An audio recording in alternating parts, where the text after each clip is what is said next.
नमस्कार दोस्तों, स्वागत है आपका आज के मुख्य समाचार में, जिसमें सबसे पहली और बड़ी खबर में आपको बताएंगे कि राहुल गांधी ने अडानी पर फिर पीएम मोदी को घेरा, कहा डरी हुई है सरकार, भटकाने के लिए कर रही है तमाशा। दूसरी खबर में जिक्र होगा कि अडानी मुद्दे पर विपक्षी सांसदों ने संसद के बाहर मानव श्रृंखला बनाई, खड़गे बोले बहुमत होते हुए भी जेपीसी से क्यों डर रही है सरकार। तीसरी खबर में जिक्र होगा कि कर्नाटक में चुनाव से पहले बीजेपी पर भ्रष्टाचार का साया, रिश्वत के आरोपी विधायक के खिलाफ एक और मामला दर्ज करेंगे लोकायुक्त। चौथी खबर में जिक्र होगा कि सत्यपाल मलिक की चेतावनी, कहा भुगतने पड़ेंगे नतीजे, अमित शाह का नाम लेकर किया बड़ा दावा।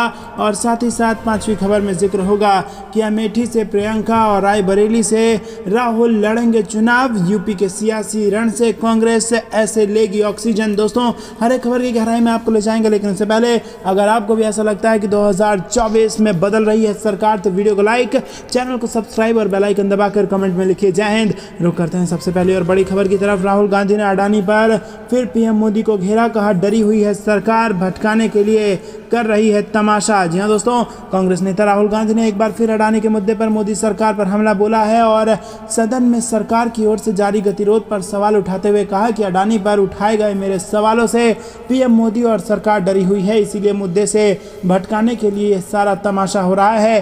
पीएम, मंत्री और बीजेपी के नेता सभी मुद्दे को भटकाने में लगे हैं, वो नहीं चाहते कि असली मुद्दों पर बात हो। राहुल गांधी ने कहा कि मैं संसद गया और अपनी बात कहने, लेकिन मेरे संसद पहुंचते ही 1 मिनट में सदन स्थगित कर दिया गया। उन्होंने कहा कि बीजेपी नेता मेरे खिलाफ गलत इल्जाम लगा रहे हैं, मोदी सरकार के 4 मंत्री ने मेरे खिलाफ इल्जाम लगाए हैं, मुझे इस इल्जाम पर संसद में बोलने का हक है। मैंने लोकसभा अध्यक्ष से मिलकर कहा कि संसद में मुझे बोलने दिया जाना चाहिए। मैं स्पष्ट नहीं कह सकता, पर मुझे नहीं लगता कि मुझे बोलने देंगे। मैं आशा करता हूं कि कल मुझे सदन में बोलने दिया जाएगा। वहीं दोस्तों, कांग्रेस नेता ने कहा कि मैंने संसद में कोई भी गलत बात नहीं कही है। कुछ दिन पहले जो मैंने सदन में नरेंद्र मोदी और अडानी जी के रिश्ते पर जो भाषण दिया, उसे सदन की कार्रवाई से हटा दिया गया। उस भाषण में ऐसी कोई चीज़ नहीं थी जो सार्वजनिक रिकॉर्ड में ना हो।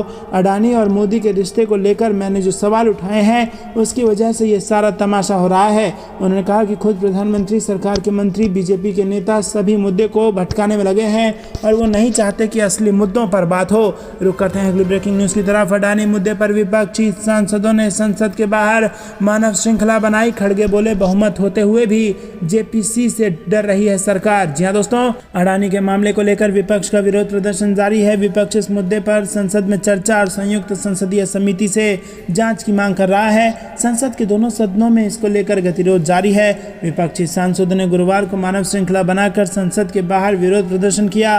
कांग्रेस समेत सभी विपक्षी दल अडानी मामले को लेकर बीजेपी सरकार पर हमलावर हैं और कांग्रेस के कार्यकर्ताओं ने भी दिल्ली में अडानी विवाद को लेकर विरोध प्रदर्शन किया और इसकी संयुक्त संसदीय समिति से जांच कराने की मांग की है।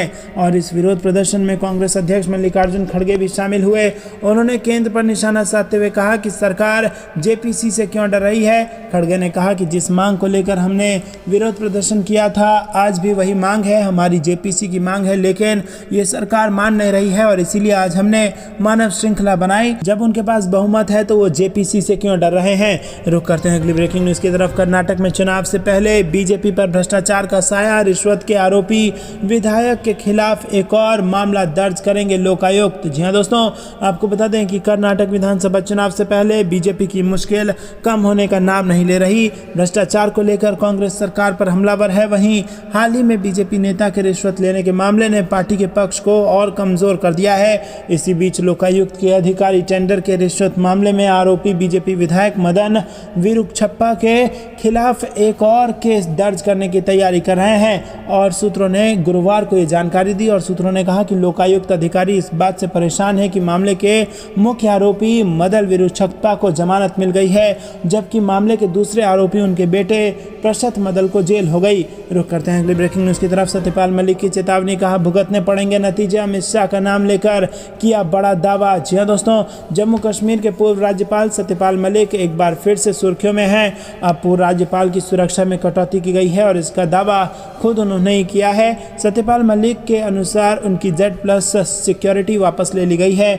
उन्हें PSO की सुरक्षा दी गई है जो होली के बाद से उन्हें उपलब्ध नहीं हुई है। ऐसे में अब उन्होंने सरकार को चेतावनी दे दी है। सत्यपाल मलिक ने अपने बयान में कहा कि जितने भी गवर्नर रिटायर्ड हुए हैं उन सब के पास अभी तक सिक्योरिटी है। मेरी सिक्योरिटी लगभग पूरी तरह हटा ली गई है। मुझे केवल एक PSO दिया गया है, वो भी 3 दिन से नहीं आ रहा है, जबकि मुझे बहुत खतरा है। खतरा इसलिए है कि जब वहाँ से 370 हटी थी तो मैं ही था। इसके अलावा मैंने असेंबली डिसॉल्व की थी और वहाँ मुझे जनरल्स ने बताया था कि आपको पाकिस्तान से भी खतरा है। दोस्तों, पूर्व राज्यपाल ने कहा कि मैंने 2 बार अमित शाह को पत्र लिखा। मैंने दोनों बार लिखा है कि मुझे बहुत खतरा है और मेरी सिक्योरिटी नहीं घटाई जाए। होली के बाद से कोई नहीं आ रहा है। कल मैं एक पब्लिक मीटिंग में जा रहा हूं तो वहां कोई आकर मार दे तो कोई दिक्कत नहीं है, लेकिन मारना तो अलग है। मेरे पर कोई ऐसा प्रयास भी हुआ तो सारी जिम्मेदारी सरकार की होगी। उन्होंने कहा कि इसके नतीजे भुगतने पड़ेंगे। मेरे पास सिक्योरिटी इसलिए नहीं है कि मैं किसानों के मसले पर बोलता हूं। केंद्र सरकार की अग्निवीर योजना पर बात करने की वजह से सिक्योरिटी में कटौती की गई है। बता दें कि सत्यपाल मलिक 2019 में जम्मू और कश्मीर के राज्यपाल बने थे और इसके बाद 5 अगस्त 2019 को जम्मू और कश्मीर में अनुच्छेद 370 के प्रावधान निरस्त कर दिए गए थे।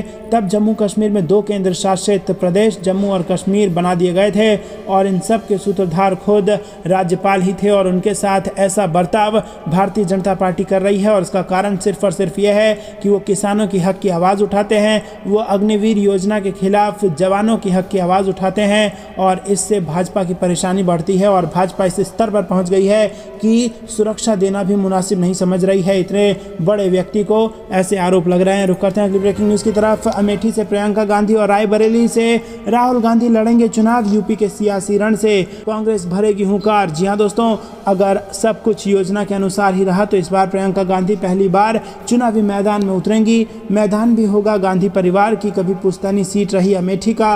और यही नहीं, राहुल गांधी इस बार अमेठी की बजाय रायबरेली से चुनाव लड़ सकते हैं। दरअसल सोनिया गांधी के अगले लोकसभा चुनाव न लड़ने के इशारे पर अब कांग्रेस ने खुद को उत्तर प्रदेश में मजबूत करने के लिए कुछ इस तरह की योजना बनानी शुरू की है। कांग्रेस के नेताओं का मानना है कि ऐसा होने से पार्टी को यूपी में मजबूत आधार मिल सकता है।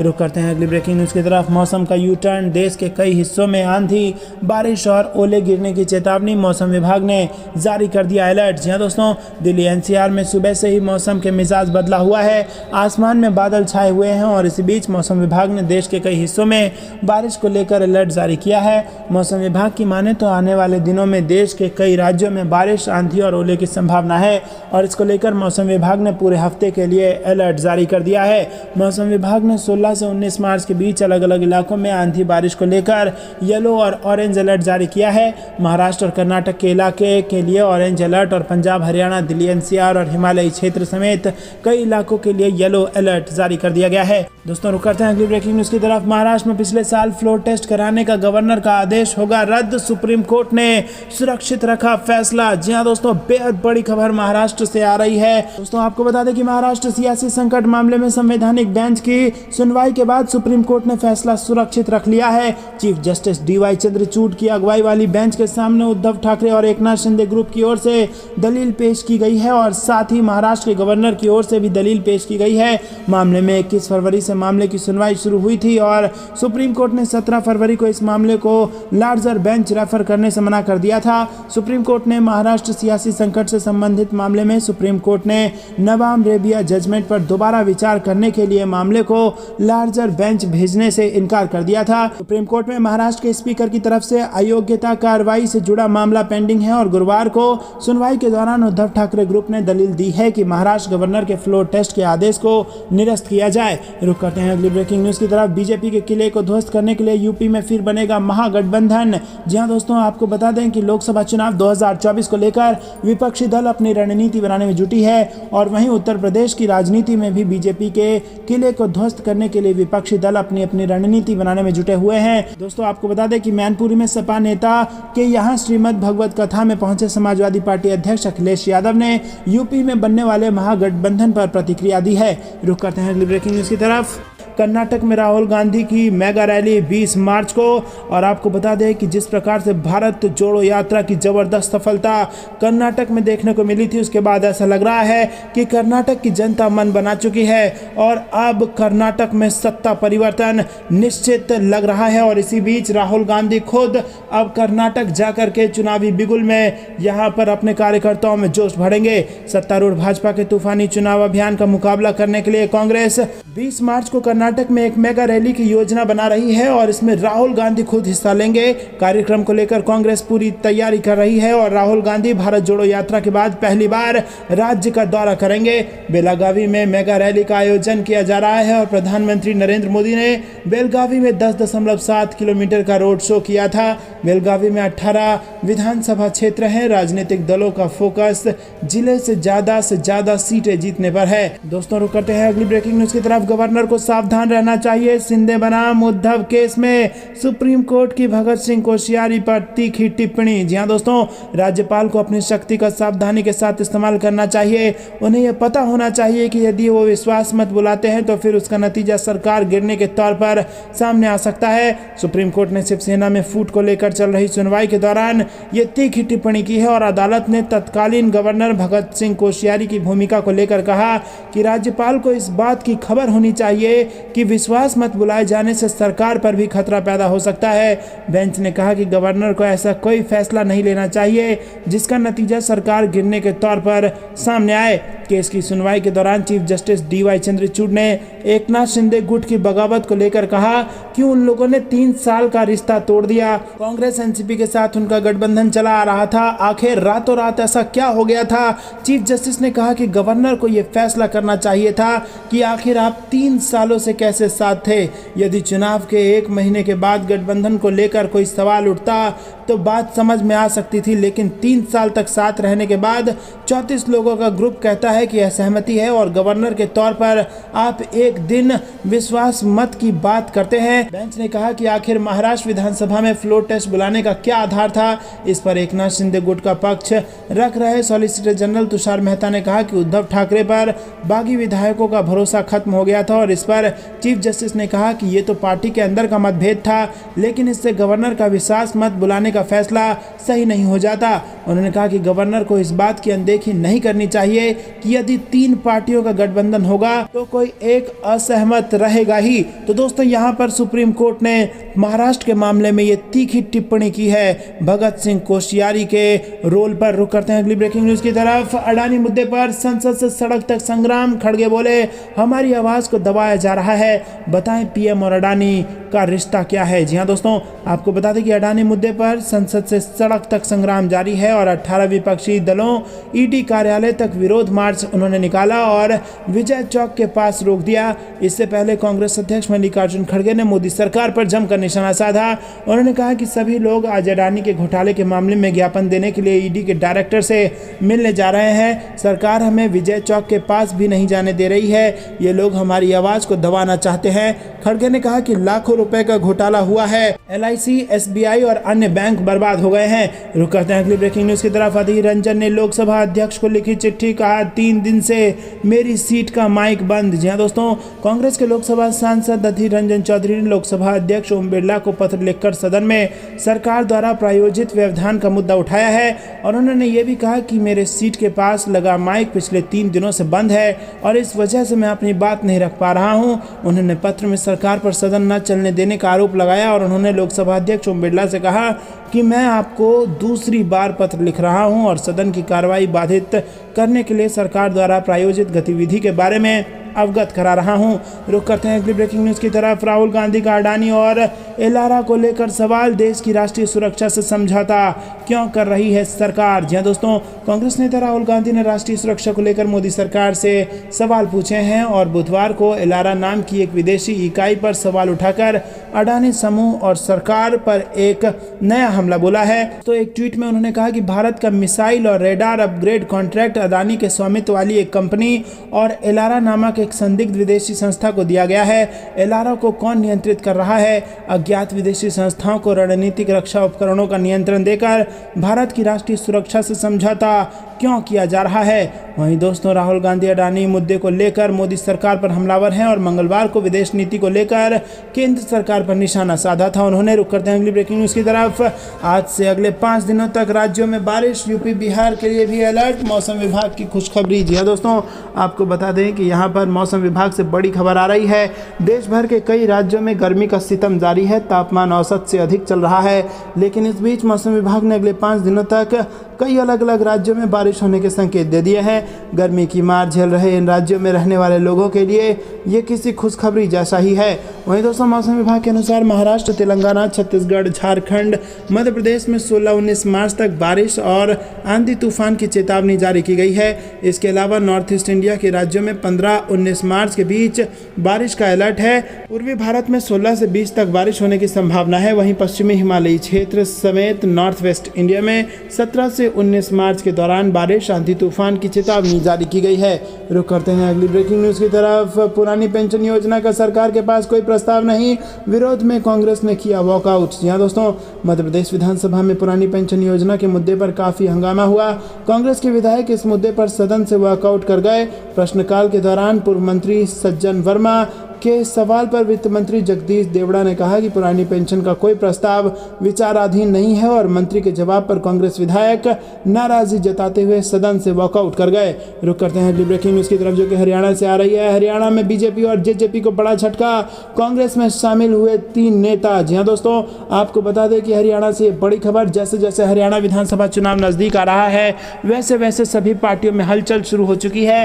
वहीं सोनीपत में बीजेपी और जेजेपी को बड़ा झटका लगा है। सोनीपत से जननायक जनता पार्टी के जिला अध्यक्ष व पूर्व विधायक पदम सिंह दहिया, बीजेपी की महिला जिला अध्यक्ष प्रमिला मलिक और त्यागी समाज के प्रदेश अध्यक्ष व बीजेपी नेता सुरेश त्यागी ने अपनी अपनी पार्टियों से इस्तीफा देकर कांग्रेस का दामन थाम लिया है। जिसके बाद सोनीपत से कांग्रेस विधायक सुरेंद्र पवार ने दावा किया कि भूकंप के झटकों की तरह बीजेपी और जननायक जनता पार्टी को हर रोज नए झटके लगेंगे। रुक करते हैं अगली ब्रेकिंग न्यूज़ की तरफ। यूपी में 69,000 शिक्षक भर्ती पर लटकी तलवार, अखिलेश यादव का योगी सरकार पर पलटवार। जी हाँ दोस्तों, 69,000 सहायक शिक्षक भर्ती मामले में सोमवार को बड़ा फैसला हुआ। इलाहाबाद हाईकोर्ट की लखनऊ खंडपीठ ने सहायक शिक्षकों की चयन सूची दोबारा तैयार करने का आदेश दे दिया है। इस पर सपा अध्यक्ष अखिलेश यादव ने योगी सरकार पर निशाना साधते हुए सवाल खड़े किए और उन्होंने ट्वीट करके योगी सरकार पर आरोप लगाते हुए कहा कि सरकार हक मारने के लिए माया जाल में फंसाती है। वहीं दोस्तों आपको बता दें कि अखिलेश यादव ने ट्वीट करते हुए लिखा कि 69,000 सहायक शिक्षक भर्ती में आया फैसला आरक्षण की मूल भावना की विरोधी भाजपा सरकार की ढीली पैरवी का नतीजा है। रुक करते हैं अगली ब्रेकिंग न्यूज़ की तरफ। लालू परिवार को राहत के बीच आरजेडी अध्यक्ष से मिलने पहुंची डिम्पल यादव। दिल्ली में मीसा भारती के घर पर हुई मुलाकात। जी हाँ दोस्तों, रेलवे में नौकरी के बदले जमीन घोटाला के मामले में बुधवार को लालू यादव परिवार को बड़ी राहत मिली। दिल्ली की राउज एवेन्यू कोर्ट ने लालू यादव, उनकी पत्नी राबड़ी यादव और बेटी मीसा भारती को जमानत दे दी। लालू परिवार को जमानत मिलने के बाद आरजेडी समर्थकों में खुशी की लहर है।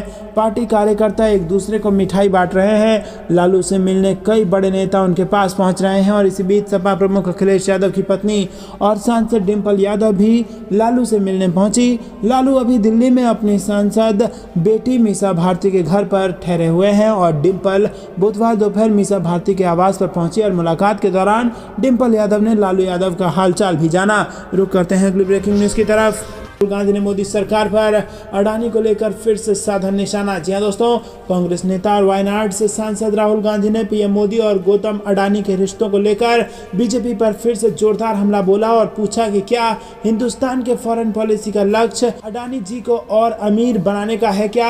राहुल गांधी ने कहा कि पिछले 9 साल से मोदी जी ने देश को भ्रम में रखा हुआ है और अडानी जी को विश्व भ्रमण में रखा हुआ है। उन्होंने कहा कि पीएम का विदेश जाना और वहां अडानी को नई बिजनेस डील मिलना कोई संयोग नहीं। इसके साथ ही राहुल ने आरोप लगाया कि मोडानी ने भारत की फॉरेन पॉलिसी को फॉरेन डील पॉलिसी बना दिया है। जी हाँ दोस्तों, यहाँ पर मोडानी शब्द का इस्तेमाल किया है राहुल गांधी ने। राहुल गांधी ने कहा कि मेरे द्वारा संसद में फॉरेन पॉलिसी को लेकर पूछे गए सवाल का भी सरकार ने कोई जवाब नहीं दिया और राहुल गांधी ने अपने सवाल फिर से दोहराते हुए कहा कि उम्मीद है कि इस बार देशवासियों को सारे सवालों के जवाब मिल जाएंगे। रुक करते हैं अगली ब्रेकिंग न्यूज़ की तरफ उत्तर प्रदेश में सपा सांसद का बड़ा दावा, कहा 50 सीटों पर सिमट जाएगी बीजेपी, राहुल गांधी का कर दिया समर्थन। जी हां दोस्तों, उत्तर प्रदेश के संभल से समाजवादी पार्टी के सांसद डॉक्टर शफीकुर रहमान बर्क ने कांग्रेस नेता राहुल गांधी का समर्थन करते हुए बीजेपी सरकार पर निशाना साधा है और उन्होंने कहा है कि सरकार राहुल गांधी को संतुष्ट करे। देश में अल्पसंख्यकों के साथ जुल्म हो रहा है, ये लोग हिंदू मुस्लिम के नाम पर सरकार चला रहे हैं और मुसलमानों पर जुल्म कर रहे हैं। सपा सांसद ने दावा किया कि 2024 के लोकसभा चुनाव के लिए पूरा विपक्ष एकजुट हो रहा है और अब देखना है कि बीजेपी 50 सीटों पर सिमट जाएगी। उन्होंने कहा कि किसी भी मुद्दे पर कानून के मुताबिक कार्रवाई हो, लाठी या बुलडोजर चलने से काम नहीं चलेगा। दोस्तों, रुक करते हैं अगली ब्रेकिंग न्यूज की तरफ। सरकारी कर्मचारियों को लगा जोर का झटका, महंगाई भत्ता पर सरकार ने दिया ये बयान। जी हां दोस्तों, सरकारी कर्मचारी को महंगाई भत्ता का साल में 2 बार इंतजार रहता है। ये वो भत्ता है जो इनके बेसिक में जुड़ जाता है और सारे अलाउंस जो प्रतिशत के आधार पर मिलते हैं वो इसके आधार पर ही मिलते हैं। ऐसे में जनवरी महीने का महंगाई भत्ता का सरकारी कर्मचारी इंतजार कर रहे हैं और माना जा रहा था कि होली से पहले सरकार ये घोषणा कर देगी, लेकिन अभी तक ये घोषणा नहीं हुई है और सरकारी कर्मचारी को अभी भी इसका इंतजार है। रुक करते हैं अगली ब्रेकिंग न्यूज की तरफ। बीजेपी के पूर्व एमएलए की पत्नी के घर पर चलेगा बुलडोजर, बंगले को बचाने के लिए कम की गई थी सड़कों की चौड़ाई। जी हां दोस्तों, राजस्थान के कोटा उत्तर में भाजपा विधायक रहे और कद्दावर नेता प्रहलाद गुंजल के बंगले को राजस्थान हाईकोर्ट ने अवैध माना है। हाईकोर्ट ने अपने आदेश में कहा है कि तत्कालीन विधायक प्रहलाद गुंजल की पत्नी जय कंवर के बंगला के कारण सड़क की चौड़ाई कम की गई है। राजस्थान हाईकोर्ट ने सरकार को 3 महीने के अंदर अतिक्रमण हटाकर सड़क की चौड़ाई मास्टर प्लान के अनुसार तय करने का आदेश दिया है।